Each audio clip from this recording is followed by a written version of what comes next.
নমস্কার বন্ধুরা, বাসি রুটি ফেলে দেবেন না, বাসি রুটি ফেলে না দিয়ে বানিয়ে ফেলুন দারুণ মজার এই নিমকি রেসিপি।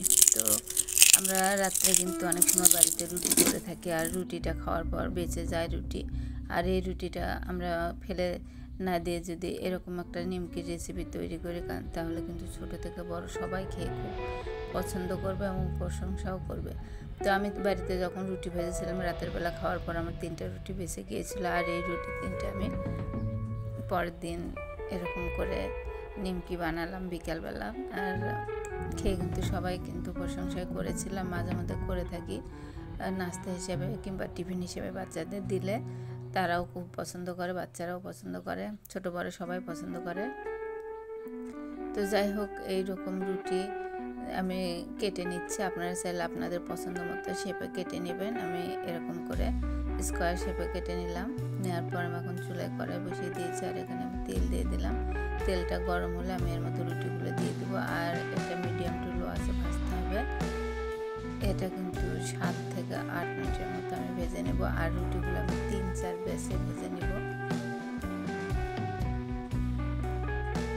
আমি এখানে সরিষার তেল দিয়েছি, আপনারা চাইলে কিন্তু সাদা তেলেও এটা করতে পারেন। অনেক মজা হয় খেতে। এই রেসিপিটা একবার বাড়িতে ট্রাই করে দেখতে পারেন, খুবই মজা। বাচ্চা থেকে বড় কেউ বুঝতেই পারবে না। অতিথি আসলেও যদি এরকম করে রুটিটা ভেজে দেওয়া হয়, তাহলে কিন্তু তারা বুঝতে পারবে না আসলে এটা কী দিয়ে তৈরি হয়েছে। একবার খেলে কিন্তু আবার রিকোয়েস্ট আসবে যে এরকম করে রেসিপিটা আরেকবার তৈরি করার জন্য। যাই হোক, এরকম করে লাল লাল করে ভেজে নিতে হবে। ভাজলে কিন্তু এটা কিন্তু খুবই মুচমুচে হয়। তো আমি এরকম করে সবগুলো রুটি ভেজে নিব। তো এক পাশ হয়ে গেছে, আমি আবার এক পাশ দেখাচ্ছি। আর এটা যেহেতু রুটিটা আগে থেকে তৈরি করাই থাকে, অল্প সময়ের মধ্যে কিন্তু এটা তৈরি হয়ে যায়। এরকম একটা মুখরোচক রেসিপি। আর রুটিটা করার সময় কিন্তু লবণ দেওয়া থাকে, তাই পরবর্তীতে এটার মধ্যে লবণ দিতে হবে না।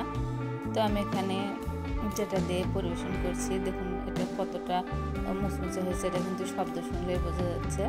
তো আমি এটা পরিবেশন করবো একটু চিনি দিয়ে। এরপরে একটু চিনি দিয়ে দিব।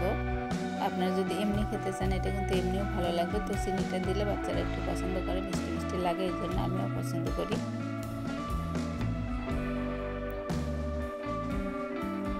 তো এর ওপর আমি চিনি দিয়ে দিলাম। অবশ্যই মিষ্টিটা আপনারা আপনাদের পছন্দ মতো দেবেন। দিয়ে এটা আমি একটু মেখে নিব। তো ব্যাস তৈরি হয়ে গেল আমার বাসি রুটি নিমকি।